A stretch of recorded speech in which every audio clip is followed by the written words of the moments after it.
Hassuna, tell us more about what happened today regarding Khalifa Haftar. Yes, a federal U.S. judge issued today a default judgment against Libyan commander Khalifa Haftar, finding him liable for war crimes against several Libyan families who have accused him of extrajudicial killings and torture.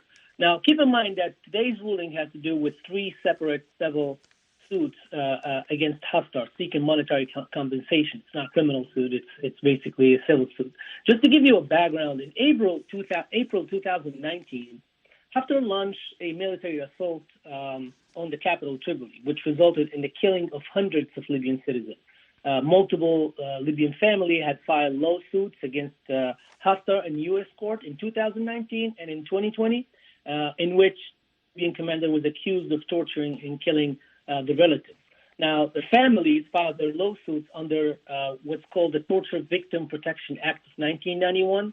This law allows non-U.S. citizens to seek sort of a compensation for individual who acted in an official capacity for any foreign nation allegedly committed torture and extrajudicial killing.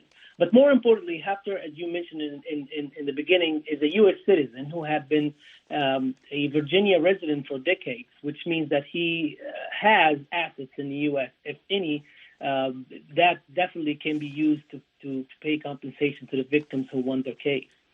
So the families who are seeking compensation, I guess under, it says the Torture Victims Protection Act of 1991. So what are they asking? Are we looking for a monetary judgment here? Correct. I personally did not get to speak to family members, but I spoke to some advocates and activists who were in the courtroom today, and they told me that the Libyan family members welcome today's ruling, as they call it, a major victory following 3 years of civil litigation to hold Haftar accountable. So they're definitely seeking a monetary compensation here.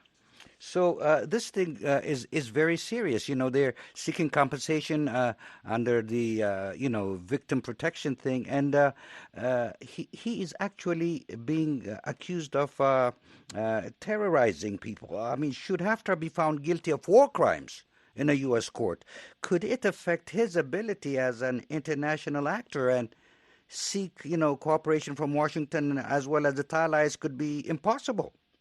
Very good question. Very, very, very plausible. Because with Haftar now being found liable in a civil lawsuit, some activists hope that this will now lead to a path towards criminal prosecution against him, which is, again, it's very possible. But the most serious potential ramification for him will be in Libya, meaning that since Haftar is a presidential candidate, meaning that if today's ruling leads towards criminal prosecution, then he might not be able to run for the presidency. He might be disqualified for the top position. But as for now, the next step in the legal case is a hearing where the judge will evaluate what kind of compensation package the family should receive. Correspondent Hassuna Baishu from the English to Africa Service, thank you for your input.